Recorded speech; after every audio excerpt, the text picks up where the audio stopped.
Muito bem, pessoal, aqui quem fala com vocês é o Pablo. Bom, pessoal, nesse vídeo aqui vamos falar sobre as ações do Banco do Brasil e da Petrobras, pessoal, e um belíssimo dividendo que essas duas ações aí poderiam destravar para os investidores.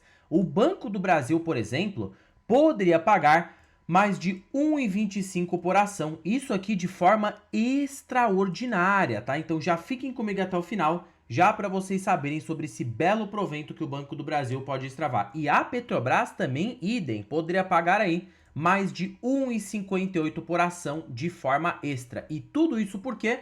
Por conta da alta do preço do petróleo, que acaba puxando em cadeia todas as commodities agrícolas. E como o Banco do Brasil acaba se beneficiando de uma soja mais elevada, isso aqui poderia fazer tanto com que a Petrobras e o Banco do Brasil se beneficiasse de um novo boom de commodities. Então já fiquem comigo até o final, já para vocês saberem sobre esses segredos. E detalhe que essas duas ações podem estar muito baratas e com belo potencial de valorização. Mas antes de falarmos sobre tudo isso, pessoal, já peço para que vocês se inscrevam no canal, até porque agora estamos com uma meta de atingir 10 mil inscritos aqui no canal, pessoal. E quanto mais esse canal crescer, mais eu posso proporcionar um conteúdo de qualidade para vocês, porque meu principal objetivo neste canal é fazer com que vocês atinjam a tão sonhada liberdade financeira. Então, pessoal, em contrapartida, vamos se inscrever no canal, compartilhem esse vídeo, deixem nos comentários sugestões e macetem o dedo no like, porque ajuda muito no engajamento. Quanto mais likes esse vídeo tiver, mais eu consigo perceber que vocês gostam do conteúdo abordado e eu trago tópicos parecidos aqui para vocês, tá bom? Sem mais enrolação, pessoal, vamos de fato aqui para o que interessa. Detalhe que tanto o Banco do Brasil e a Petrobras são ações aqui que compõem a carteira do canal. Perceba que o Banco do Brasil representa 40% de toda a minha carteira, o que é uma concentração bem inteligente, e a Petrobras também representa aí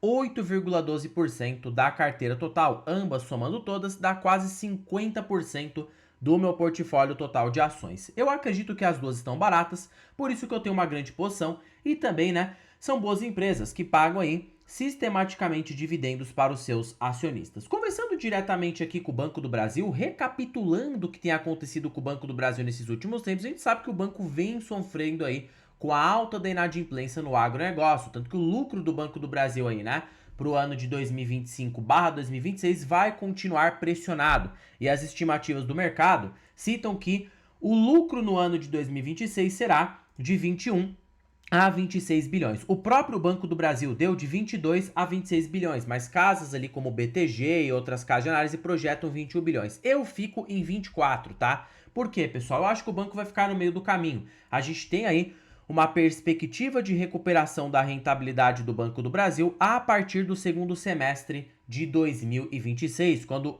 os contratos antigos da carteira de crédito problemático do banco vai começar a se renovar, então consequentemente o banco aí, né, já vai conseguir ter uma alta no resultado, fora que a gente já teve uma flexibilização na 4966, que foi aquela MP, né, consequentemente tem a MP 1314, e a 4966 foi aquela resolução do Banco Central que fez o Banco do Brasil se adequar com os seus empréstimos. Então isso aqui já vai fazer com que o banco tenha uma recuperação de lucros natural. A minha perspectiva para o primeiro trimestre é um lucro de 5 a 5,3 bilhões, tá? Já supondo essa recuperação parcial com a resolução 4966 do Banco Central. E supondo um Banco do Brasil aí lucrando 24 bilhões para o ano de 2026, a gente tem uma relação preço sobre lucro de 5,79 vezes, o que é barato para os padrões de Banco do Brasil, que negocia na sua média de mercados de alta em 8 vezes a 9 vezes o seu preço-lucro. No mercado mesmo pujante, o banco chega a ser cotado em mais de 10 vezes, né?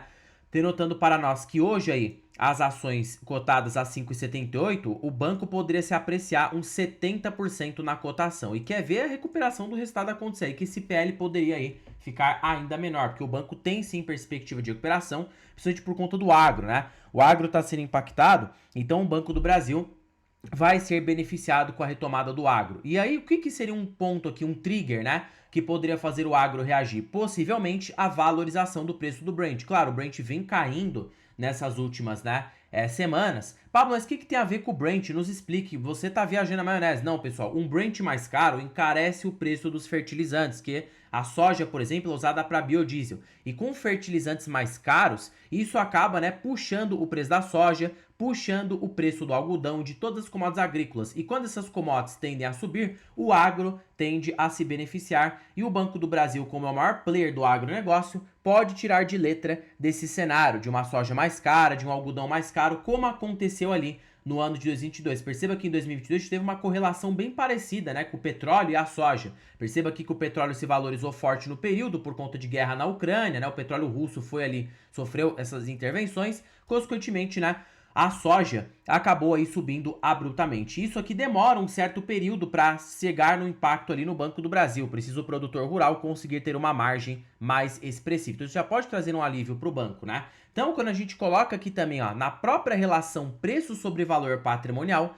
mostra que o Banco do Brasil também está bem descontado. Mesmo após essa alta nas ações, as ações viram ali para os R$24, o banco hoje negocia com PVP na faixa de 0,74, que é bem abaixo do valor contábil. Em mercados mais eufóricos, o Banco do Brasil chega a ser negociado em 1,57 vezes o valor patrimonial. Dividido por este valor patrimonial atual de 0,74, o banco poderia subir uns 112% na cotação para poder atingir a sua mediana de mercado. Mediana, né, que geralmente fica em mercados mais eufóricos. Então o capital do investidor poderia ser dobrado. Fora, com a expectativa de recuperação, o banco está cotado por 4 vezes lucro. Então, se você usa aqui 1 dividido por 4, você tem a expectativa de receber um provento com a retomada do payout, pelo menos ali uns 10% ao ano. Mesmo que o provento aqui fique contido, o payout fique contido em 30% ao ano, você ainda poderia receber 7,5% de yield projetado já para os próximos anos. Aí se você coloca isso aqui, uma média de 8%, que foi a média do Banco do Brasil no longo prazo,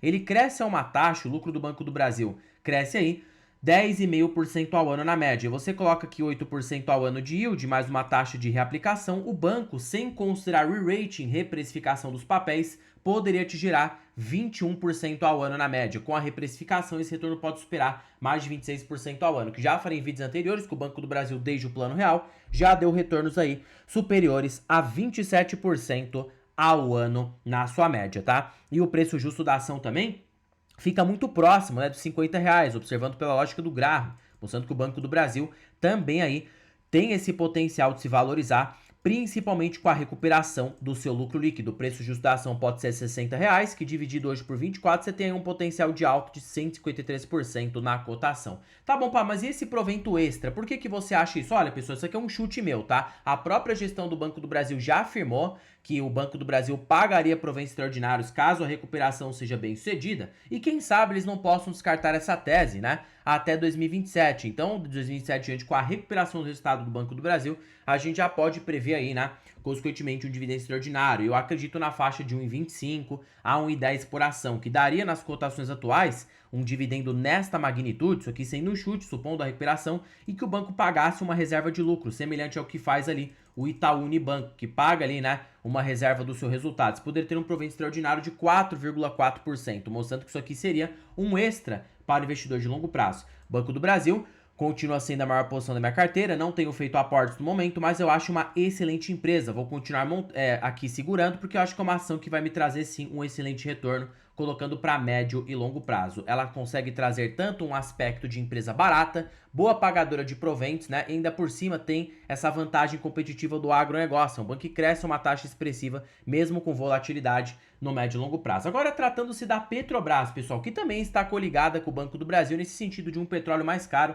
beneficiar as commodities agrícolas. A Petrobras, por mais que a gente tenha tido queda no Brent, o novo normal do Brent pode ser nessa faixa de 80 a 90 dólares. Por quê? Porque agora que teve essa paralisação do Estreito de Hormuz, a probabilidade, né, mesmo que ele tenha sido reaberto recentemente, dando consequentemente uma acalmada na guerra, né, do Irã e dos Estados Unidos, a gente sabe que teve aqui uma sobreoferta e a gente diminuiu o estoque global de petróleo no planeta. E aqui o petróleo, quando estava em 60 dólares, né, o barril estava muito pressionado. Então, assim, o normal do petróleo, o normal, sem ser ali nem alta e nem baixa, é negociar em 80 a 90 dólares o barril. E a Petrobras, como acaba tendo vantagem de preços, porque ela tem um custo médio por extração mais baixo em relação às suas concorrentes, o custo médio por extração da Petrobras fica na faixa de 28 dólares o barril. Então, para ela gerar prejuízo, o preço do barril precisaria cair para baixo deste patamar, o que acaba ficando quase impossível, porque a empresa teria de inviabilizar a produção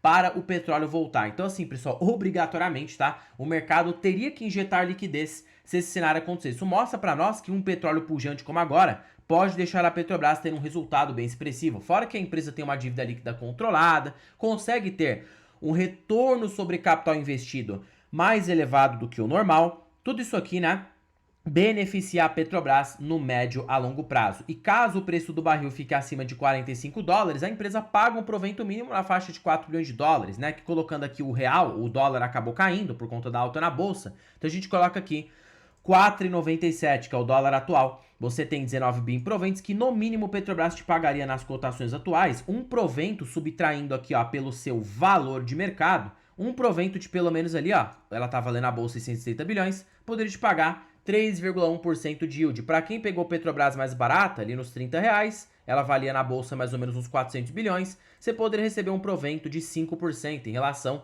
ao seu custo médio de aquisição. E agora com essa alta do Brent, né, a probabilidade da Petro pagar proventos elevados acaba aí subindo abruptamente, pessoal. Porque se em 2022, que a gente tem um Brent parecido, ela pagou um caminhão de proventos, a probabilidade dela pagar agora acaba sendo aí bem expressiva. Eu suponho aí um dividendo superior a R$6 por ação no médio e longo prazo. Se caro, né, o preço do Brent ficar aí acima de 70 a 80 dólares o barril. E a Petro, se pagar ali tecnicamente, ó, se ela pode ter um EBIT de 260 bilhões, ela pagar um payout de 45%, você divide isso aqui pelo valor de mercado atual, a gente está trabalhando num provento de 18% ao ano. Porém, você pode pegar isso aqui e também subtrair pela quantidade de ações da empresa, que dá um dividendo de R$9 por ação, projetado se ela pagar 45% do seu EBITDA. Eu estou projetando aumento no EBITDA porque o petróleo aumentou. Então a empresa vai ter esse aumento, vai ter esse repasse, né, de preços nas suas mercadorias, digamos assim. E aí, pessoal, hoje a empresa também está barata. Se você coloca aqui, ó, a relação preço justo do Graham, você observa que, supondo o EBITDA por ação expressivo no longo prazo, Petrobras poderia ter um preço justo de R$100, que dividido por este preço aqui, ó, na faixa, né, de R$ 46,27, você tem um potencial de alta de 128% na cotação, que é uma alta aí bem expressiva também. E até mesmo colocando a relação EV sobre EBITDA, que você pega ali, né, o valor de firma da empresa, o valor de firma da Petrobras fica em 963 bilhões de reais, que é a soma do valor de mercado mais a dívida líquida da empresa, você tira pelo EBITDA dela. Então ela teria avaliada por 3,7 vezes o seu EV sobre EBITDA. A média de Petro negociar há um EV sobre EBITDA acima de 7 vezes. Então, caso o mercado pague, né, acima de 7 vezes aqui na empresa, você teria também aí, descontando a dívida líquida, um valor de mercado justo de 1,4 trilhão de reais. Hoje a empresa vale na bolsa 630 bilhões. Mais uma vez mostrando que a empresa poderia dobrar de preço num cenário que o mercado se aquecesse mais para as ações. O mercado tem se aquecido agora? Tem, mas isso aqui é muito decorrente por conta da supervalorização no preço do petróleo, advindo da questão da guerra do Irã e dos Estados Unidos com o fechamento de armas. À medida que o de armas for sendo liberado, a probabilidade do petróleo acabar recuando acaba aí sendo expressiva, mas não esperem que o petróleo no curto prazo vai voltar a bater aqueles 60 dólares. O petróleo estava muito amassado, pessimismo do mercado, né, com a produção. Então agora o preço normal do petróleo mesmo vai ficar oscilando nessa região de 80 a 75 dólares o barril, que é um preço confortável, né, para não gerar inflação aí no país e consequentemente trazer aí essa expectativa de crescimento no médio e longo prazo. Por isso que tanto o Banco do Brasil e Petrobras, eu acho que são empresas coligadas, eu vejo poucas pessoas falando sobre isso, mas não pode ser ignorado, pessoal, porque os dois são cíclicos, tá? Claro, a Petrobras acaba sendo muito mais cíclicas do que o Banco do Brasil, né? Até porque 80% dela é advindo do petróleo, da oscilação do preço da commodity. O Banco do Brasil não, por mais que ele dependa ali, né, exclusivamente do agronegócio, ele consegue contornar esses quesitos com a carteira de pessoa física, né, carteira de pessoa jurídica, que ele pode focar mais na parte que pode restringir o crédito no agro, porque ele já é o maior player aqui do Brasil em agro, então ele pode ter esse luxo, né, de parar um pouco de crescer no agro e crescer em outras vertentes. A Petrobras não tem esse luxo, então assim,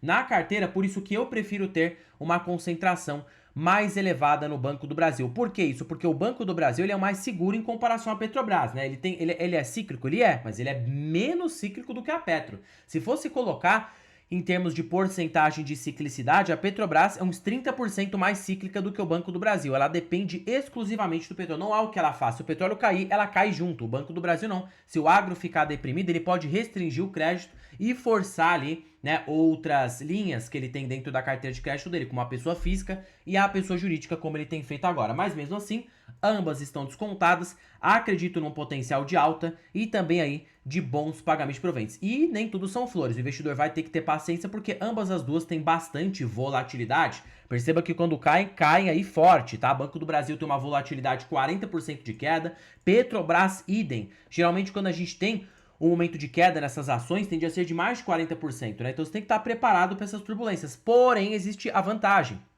Por elas terem muita volatilidade, nos momentos que elas sobem, elas também multiplicam o seu capital em várias vezes. E fora também que elas são boas pagadoras de proventos. Então assim, pessoal, tem vantagem e desvantagem. Vai depender do investidor o que ele quer. Na carteira, eu gosto de correr uma pitada de mais riscos, mas não é risco de quebra, tá? É risco de volatilidade. É totalmente diferente. É você ter psicológico de aguentar as grandes quedas quando ela acontece. Eu já vi Banco do Brasil a R$18. Eu não fiz nada, né? Continuei parado. Então perceba aí, o foco principal é você se permanecer firme no médio a longo prazo. Claro que eu tenho posições um pouco mais seguras, digamos assim, né? Itaú, que representa a minha segunda maior posição, BR Parts, parece que seja uma small cap, não depende exclusivamente de commodity, BB Seguridade depende do agro, então também, né, tá cíclico ali. Você percebe que minha carteira é bem mais cíclica do que previsível, só existem duas empresas previsíveis aqui, o restante são tudo nomes cíclicos, né? Petro, BB Seguridade, Vale com mineração, Banco do Brasil, então assim, precisa ter mais coragem para ter uma carteira mais cíclica, mas o bom é que se for boas empresas, você vai ter sim uma expectativa de ganho mais elevada no médio a longo prazo. Bom, pessoal, terminando o vídeo por aqui, não se esqueçam de se inscreverem no canal, compartilhem esse vídeo, deixem nos comentários sugestões e macetem o do dando like, porque ajuda muito no engajamento. E já comentem se vocês têm ações do Banco do Brasil e da Petrobras e qual é a sua expectativa de médio a longo prazo. Bom, pessoal, terminando o vídeo por aqui, fique com Deus até o próximo vídeo e fui!